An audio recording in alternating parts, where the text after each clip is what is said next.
गुरुमुखो, आज का सत्संग बहुत ही महत्वपूर्ण है। गुरुमुखो, सभी ध्यान पूर्वक सुने और रूहानी लाभ उठाएं।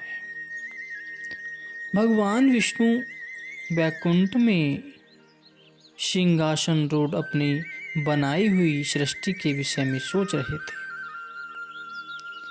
यह माया या ब्रह्मजाल उनकी अपनी रचना है। कुदरत के नियमानुसार सब कार्य उचित रूप से हो रहे हैं या नहीं, उनकी इच्छा के विरुद्ध कुदरत का कोई भी नियम नहीं बनाया गया है। भलाई की बुराई पर विजय, सत्य की असत्य पर विजय, सृष्टि का चक्र, नक्षत्र, ग्रह आदि बिना किसी देखरेख के अपने आप कार्यरत हैं। सृष्टि के इस विधान में कोई नैतिक हस्तक्षेप नहीं हो सकता। जब भगवान इस विषय पर चिंतन कर रहे थे तो उसी समय नारद मुनि हाथ में वीणा लिए हुए प्रभु का गुणगान करते हुए वहां पहुंचे। भगवान को वहां अकेला एवं चिंतन करते हुए देखकर पृथ्वी के अग्रदूत नारद जी ने दंडवत वंदना की और भगवान मुस्कुराए और कहा, नारद, पृथ्वी पर सर्व प्रकार से कुशल तो हैं। नारद जी ने वही खाता खोल कर दिखाते हुए कहा, महाराज, प्रत्येक प्राणी अपने शुभ और अशुभ कर्मों का ठीक रूप से भला और बुरा फल प्राप्त कर रहा है। नारद ने उदास होते हुए कहा, निसंदेह कभी कभी सच्चाई प्रकट होने में कुछ देर हो जाती है, जिससे भगवान के प्रबंध में कुछ संदेह हो जाता है। भगवान विष्णु ने उत्तर दिया कि साधारणतया मनुष्य अपने किए हुए कर्मों से अनभिज्ञ है, अनजान है। वे पूर्णतया स्वार्थ सिद्ध करने में तत्पर रहते हैं। इसलिए उनको ऐसा प्रतीत होता है जहाँ तक इस विधान का संबंध है उसमें कोई त्रुटि नहीं हो सकती। नारद ने विनय की, भगवान, यदि कुदरत का विधान ऐसा है तो जो प्राणी संसार में रहकर कर्तव्यनिष्ठ एवं शुभ कर्मों में प्रवृत्त है, उन्हें अधिक स्वर्गीय सुखों भोगों का आनंद लेना चाहिए। तो नहीं नारद, ऐसा नहीं है। कोई भी स्त्री अथवा पुरुष जो वैकुंठ का अधिकारी है उसे यहाँ आने की मनाही नहीं है। शायद तुम उनके विषय में चर्चा कर रहे हो जो संसार में रहकर कर्तव्यनिष्ठ हैं। उनका फल तो उन्हें मिल जाएगा, परंतु यह बात जानने योग्य है कि जो सांसारिक सुख ऐश्वर्य के पीछे दीवाने बने हुए हैं, उन्होंने अपना असली उद्देश्य भुला दिया है जिसके लिए उन्हें जन्म मिला था। यही कारण है कि माया की रचना में आसक्त कोई भी वैकुंठ में आना नहीं चाहता। आप स्वयं पृथ्वी पर आजमा कर देख लो, चाहे वे कितनी भी अधम योनियों में हैं, केवल मनुष्य ही नहीं, सब पशु पक्षी कीट पतंग अपने निवास स्थान को छोड़कर वैकुंठ में नहीं आना चाहते। वे अपने वैकुंठ परिवार, सुख, समृद्ध तथा मनोरंजन में इतने आसक्त हैं, व्यस्त हैं कि वैकुंठ उन्हें एक अभिशाप प्रतीत होता है। नारद जी को इस बात पर संदेह हुआ, परंतु यह देखने के लिए उन्होंने आज्ञा मांगी कि अधिक से अधिक जितने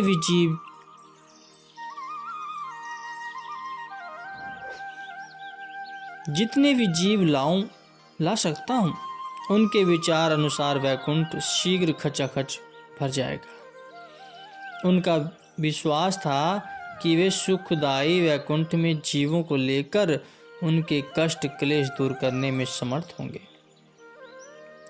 नारद जी आज्ञा पाकर वहां से चल दिए और पृथ्वी पर सर्वप्रथम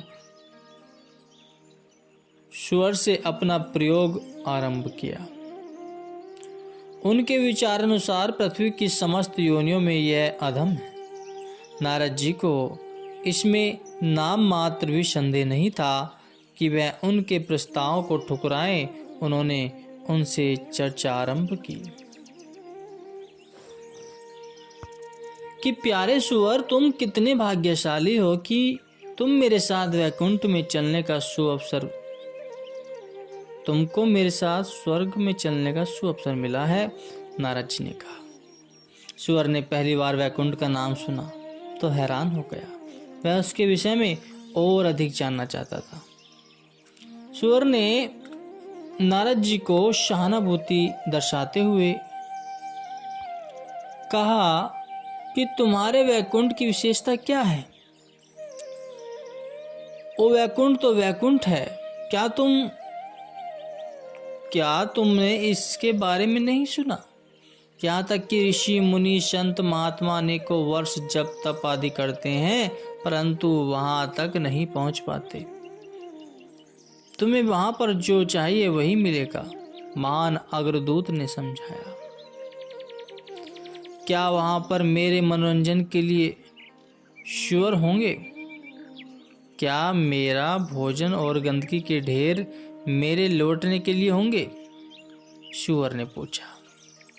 नारद जी यह सब सुनकर मन ही मन दुखी हुए, लेकिन थोड़ा और प्रयास करूं यह सोचकर पुनः कहा, अरे शुअर, स्वर्ग केवल देवताओं का वास स्थान है, कोई विरला ही इसका अधिकारी हो सकता है। यह तुम्हारे लिए एक विशेष उपहार है, वहां पर गंदगी का क्या काम? तो सुअर हंसा और उसने कहा, तुम मुझे मूर्ख मत बनाओ, दाल में कुछ काला अवश्य है। मैं साधारण जीव केवल अपना स्वार्थ सोच सकता हूँ। आप किसी अन्य के पास क्यों नहीं चले जाते? नारद जी हिचकिचा गए, शायद वे गलत स्थान पर जा पहुंच गए थे। उन्हें एक मनुष्य के पास जाना था जिसे वैकुंठ का कुछ ज्ञान हो। उन्होंने एक बूढ़े मनुष्य को देखा जो जोर जोर से खांस रहा था। पीठ झुकी हुई और शरीर एक हड्डियों का पिंजर था। अपने घर के सामने चारपाई पर बैठा हुआ था। झुर्रियों भरा शरीर और रोगों से पीड़ित उसकी दयनीय अवस्था का प्रतीक था। नारद जी को आश्वासन हुआ कि उसने अपना प्रथम चुनाव ठीक किया है। इसलिए मुनि जी उसके पास गए और कहा कि बाबा जी, तुम बहुत दुखी दिखाई देते हो, इतना खास क्यों रहे हो? और इस रोग ने तुम्हें हड्डियों का पिंजर बना दिया है। क्या मैं आपकी कोई सहायता कर सकता हूँ? नारद जी ने ध्यान से बात करते हुए कहा कि हाँ महाराज, मैं बहुत रोगी हूँ। मेरे पास धन, पदार्थ, मकान, परिवार, बेटे, पोते सब कुछ है, लेकिन इस बुढ़ापे में मुझे कोई पूछने वाला नहीं है। बस इसी तरह जीवन गुजर रहा है। निराश होते हुए बाबा जी ने कहा। नारद जी को अब पूर्ण विश्वास था कि शीघ्र ही वे एक अनुचर को बैकुंठ ले जाने में सफल होंगे। उन्होंने उत्साहित करते हुए कहा, बाबा चिंता क्यों करते हो? मैं तुम्हारी सदा सदा के लिए समस्या का हल बताता हूँ। यदि तुम चाहो तो मेरे साथ वैकुंठ चलो और वहां पर स्थायी सुख भोगों को प्राप्त करो। बाबा उस स्थिति में नहीं था जैसे कि नारद जी ने सोच लिया था। उसने नारद जी से पूछा, महाराज वैकुंठ कहाँ है? जो भी एक बार इस दुनिया में गया, किसी ने भी आकर यहाँ नहीं बताया कि वह क्या है। मेरे बेटे, पोते और एक बड़ा परिवार है जिसकी देखभाल करता हूँ। बैकुंठ आप जैसे लोगों के लिए है जिन्हें अपने जीवन की कोई चिंता नहीं है। कृपया मेरे घर के वातावरण को नष्ट भ्रष्ट न करें। मुझे शेष आयु अपने परिवार के साथ रहनी थी। नारद जी की आशा का बांध टूट गया, परंतु अभी उन्हें अपने कर्तव्य पर चलना है। वे यह नहीं जान पा रहे थे कि अपने बेटे पोतों तथा दुर्व्यवहार किए जाने पर भी जर्जर रोगी शरीर यह बूढ़ा बाबा नर के जीवन में क्यों रहना चाहता है। अब उन्होंने एक मध्यम आयु के व्यक्ति जिसका मोह जाल फैला हुआ नहीं, उसके पास जाने के लिए सोचा। जल्दी ही उपयुक्त व्यक्ति को देखकर उसके पास गए और उससे कहा, मित्र, मैं तुम्हारे लिए एक अमूल्य उपहार लाया हूँ जो तुम्हारे योग्य ही है। तुम मेरे साथ वैकुंठ में चलो, इस संघर्ष में जीवन से बच जाओगे। सांसारिक मित्र संबंधी सब स्वार्थी हैं। आयु के बढ़ने के साथ साथ लोभ स्वार्थपरता बढ़ती जाती है। चिंताओं, रोगों और मृत्यु के भय से विमुक्त होकर सुखी जीवन बनाओ। तो महाराज, वैकुंठ कहाँ है? क्या उसे अपनी आंखों से किसी ने देखा है? इस प्रस्ताव में कोई रुचि न रखते हुए युवा ने पूछा कि ओ, यह एक विचित्र स्थान है। मैं अभी अभी वहां से आया हूँ और इसे अच्छी तरह जानता हूँ। ईश्वर ने मुझ पर कृपा कर यह कहा है कि आप जैसी पवित्र आत्माओं को लेकर सुखी जीवन का मार्ग दर्शाओ। नारद जी ने निवेदन किया। तो महाराज, आप पहेलियां बुझा रहे हैं, कृपया यह बताएं कि इसका ठीक स्थान कहाँ पर है। मैं भूगोल का विद्यार्थी, दुनिया के नक्शे में प्रत्येक स्थान पर परिचित हूँ, युवा ने उत्तर दिया। तो नारद जी ने केवल इतना ही कहा कि मैं वैकुंठ इस पृथ्वी से बहुत दूर है, वहाँ पर केवल गिनी चुनी पवित्र आत्माएं ही जा सकती हैं। इतने में युवक ने तीव्रता से कहा, शायद तुम उसी वैकुंठ के नारद की बात कर रहे हो जिसकी मेरे दादाजी कहानियाँ सुनाया करते थे। महाराज, यह तो उन लोगों के लिए है जो अपने परिवार में सुख भोग का आनंद ले चुके हैं और वहाँ जाना चाहते हैं। मैं अभी युवा हूँ, मुझे अपने जीवन में बहुत कुछ देखना शेष है। नहीं महाराज, लगता है आपने गलत स्थान पर दरवाजा खटखटाया है। आप वहाँ जाइए जहाँ पर कोई बूढ़ा व्यक्ति आखिरी श्वास गिन रहा हो। नारद जी एक बूढ़े बाबा पर पहले ही प्रयत्न कर चुके थे। वे भगवान को क्या मुंह दिखाएंगे कि वैकुंठ में एक भी प्राणी को साथ नहीं ला सके। नारद जी की दृष्टि सामने एक शेर जी पर पड़ी जो उदास एवं ठंडी आहें भर रहा था। क्या वह सांसारिक धन पदार्थ खो चुका है? यदि वह दुख मुसीबत में गिरा है तो वह उससे हमदर्दी दर्शाकर वैकुंठ के लिए कहेंगे।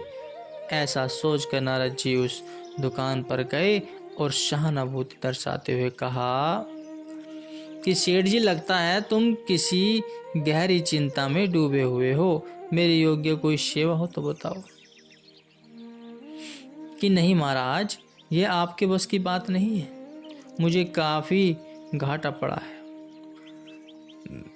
बड़े बड़े प्रसिद्ध हिसाब किताब लेखा जोखा करने वाले भी इस समस्या को नहीं सुलझा सके। उसने धीरे से उत्तर दिया। सेठ जी, उसका स्वागत है। सेठ जी, आपका स्वागत है। इन सांसारिक चिंताओं से मुक्त हो जाओ और मेरे साथ वैकुंठ लोक चलो। भगवान विष्णु की आज्ञा से मैं तुम्हें वहाँ ले जा सकता हूँ। वहाँ आप बिना किसी दुख चिंता के आनंद सुख का जीवन व्यतीत कर सकते हैं। नारद जी ने समझाया। तो महाराज, यह समस्याएं तो आती हैं और चली जाती हैं, कोई न कोई हल निकल ही आता है। मैं आपकी सहानुभूति एवं भेंट का आभारी हूँ। इसके लिए कुछ वर्ष प्रतीक्षा करो। मेरी संतान नहीं है। इस स्थिति में जाने पर तो वंश परंपरा का नाम ही मिट जाएगा। और शेठ ने निवेदन किया। नारद जी को कठिनता से हाँ का उत्तर मिला था। वे इस अवसर से नहीं चूकेंगे।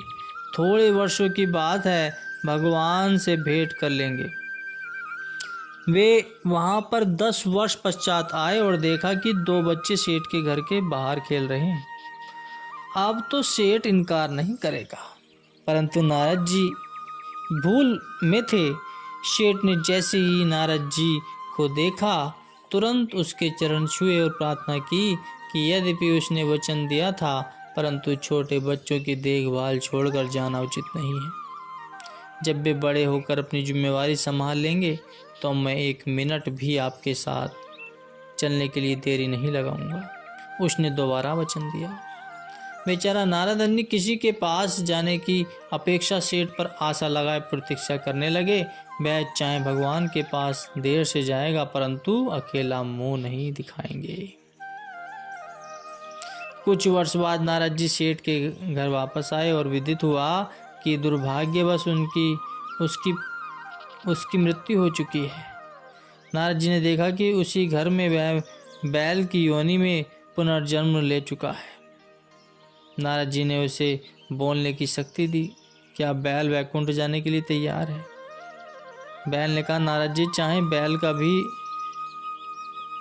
वह बैल की योनि में हूँ, चाहे वह बैल की योनि में है, परंतु अपने छोटे लड़के का विवाह तो देखेगा। इसके पश्चात उसके साथ जा पाएंगे।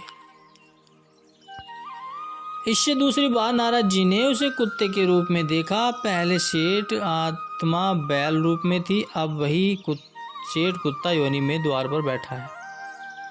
अब भी चलोगे या नहीं? नारद जी ने आग्रह किया। सिर हिलाते हुए कुत्ते ने कहा, कल रात घर में चोरी हो गई और वे मेरे छोटे लड़के को मारने पर उतारू थे। घर की रखवाली के लिए अभी मुझे थोड़ा और समय दीजिए। तो गुरुमुखो, इससे है पता लगता है कि नारद जी जब अंतिम बार सेठ के घर गए तो वह दरवाजे के बाहर गड्ढे में कीड़े का रूप धारण कर चुका था। नारद जी उसकी अधोगति पर दया आई। वे पहले ही उसे वैकुंठ ले जाने के लिए कह चुके थे। उन्होंने कीड़े को संबोधित करते हुए कहा, हे अधोगति को प्राप्त हुए जीव, तुमने अपने साथ क्या किया? इससे अधिक कितना घृणास्पद जीवन बनाना चाहते हो? मनुष्य से देवता बनने की अपेक्षा में अधम से अधम योनि को प्राप्त किया। तुमने मेरे स्वर्ग सुखों की भेंट को कई वर्षों से ठुकराकर नीच योनियों के जीवन में बैल, कुत्ता और अब कीड़े को अपनाया। इस पृथ्वी पर मोह में पड़ कर तुमने क्या लाभ प्राप्त किया? यद्यपि तुम इस मोह के बंधन को नहीं तोड़ सकते, तो तथापि मैं तुम्हें एक आखिरी अवसर देता हूँ कि इन सब से नाता तोड़कर मेरे साथ वैकुंठ में चलो। आपसे बाहर होते हुए अब कीड़ा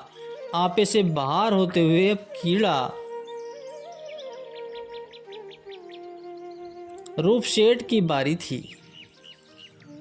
उसने नारद जी को ऐसी जली कटी सुनाई जिससे उन्होंने कभी न सुना होगा कि महाराज, आप मेरे पीछे क्यों पड़े गए हो? आपका न परिवार है न बाल बच्चे हैं, इसलिए आप नहीं समझ सकते कि उनके प्यार व दुलार से अलग होना कितना मुश्किल है। इस गंदी नाली में रहते हुए मैं अपने पुत्र, परिवार तथा बच्चों को आते जाते देख सकता हूँ। मैं उनकी हंसी खेल देखकर खुश होता हूँ। उनका फेंका हुआ भोजन मेरा आहार है। मुझे और कुछ नहीं चाहिए। आप इस साधारण से सिद्धांत को नहीं समझ सकते। मैं अपनी वर्तमान स्थिति में प्रसन्न हूँ।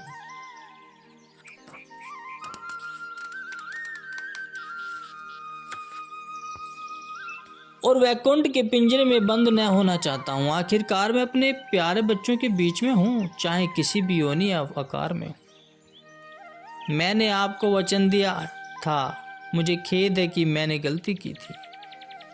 सर्वज्ञ भगवान विष्णु कई वर्षों से इस नाटक को देख रहे थे। उनका भक्त नारद जी अपनी आप ही इस जाल में फंस गया है और भगवान जानते थे कि नारद जी को सामने आते हुए लज्जा होगी। भगवान विष्णु के सम्मुख प्रकट हुए। नारद जी प्रकट हुए और उन्हें धैर्य दिया कि नारद जी ने साष्टांग दंडवत वंदना करते हुए भगवान से क्षमा याचना की। तो गुरुमुखो, यह एक कहानी है जिससे स्पष्ट होता है कि कम अथवा अधिक कम हम सब ऐसी श्रेणी में हैं। वैदिक रूप से हम सब जानते हैं कि इन सांसारिक पदार्थों की आसक्ति का परिणाम क्या है। भगवान, हमारा लोभ अधिकाधिक बढ़ता जा रहा है। धन मिलने पर अधिक धन की लालसा तथा सुख ऐश्वर्य की प्रसाधनों के मिलने पर और अधिक पाने का ख्याल अभिमान के डंक को गहरा करता चला जाता है। ये एक ऐसा चुंबकीय आकर्षण है कि हम अनीतिपूर्ण ढंग अपनाने से नहीं चूकते। उस समय हम यह भूल जाते हैं कि इन सब कर्मों का फल हमें स्वयं ही भुगतना पड़ेगा। आध्यात्मिक ज्ञान की भावना हमें संसार की आसक्ति से उपराम करती है। माया का आकर्षण, प्रलोभन इतना शक्तिशाली है कि यह मंदिरों में उपासना करना, जप तप, तीर्थ स्थान आदि सबको असफल कर देता है। हम इस बात की पूर्णता जानते हैं कि हमें अपने किए हुए कर्मों का फल अवश्य ही भुगतना पड़ेगा। फिर भी हम सांसारिक पदार्थों के पीछे इतने दीवाने हैं कि उनके तनिक मात्र बिछुड़ने का विचार हमें दुखी और परेशान कर देता है। संत सत्पुरुष हमें इस अमर सत्य का अनुभव कराते हैं कि सांसारिक पदार्थों में नेह नहीं लगाना, केवल परमात्मा तथा उनके अग्रदूत परोपकारी संत महापुरुषों से ही सच्चे प्रेम का नाता जोड़ना है। जितना हम उनके निकट जाएंगे उतना ही अधिक हम अपने जीवन को सुख, शांति एवं आनंद में बना पाएंगे। इंद्रियों की रस भोगों एवं सांसारिक विषय विलासिता में थका हारा व्यक्ति जब मानसिक शांति की प्राप्ति के लिए संत सत्पुरुषों की संगति ग्रहण करता है तो वे इसे उसकी समस्या का हल सुझाते हैं, जिसे संत मत का सिद्धांत भी कहा जाता है। जो भी प्राणी संत सत्पुरुषों की रहनुमाई में आसक्ति रहित जीवन बिताते हैं वे जीवन मरण के चक्र से मुक्त हो जाते हैं। इस प्रकार अपने इष्ट से सतगुरु के दृढ़ निष्ठ उपासक बनो और मानव जन्म को सार्थक बनाओ, क्योंकि सतगुरु ही मनुष्य जीवन को सही मार्ग दिखाते हैं। और इस सांसारिक जीवन से कैसे बचना है, कैसे इससे अपने आप को बचाकर रहना है, वो सच्चा मार्ग सिखाते हैं।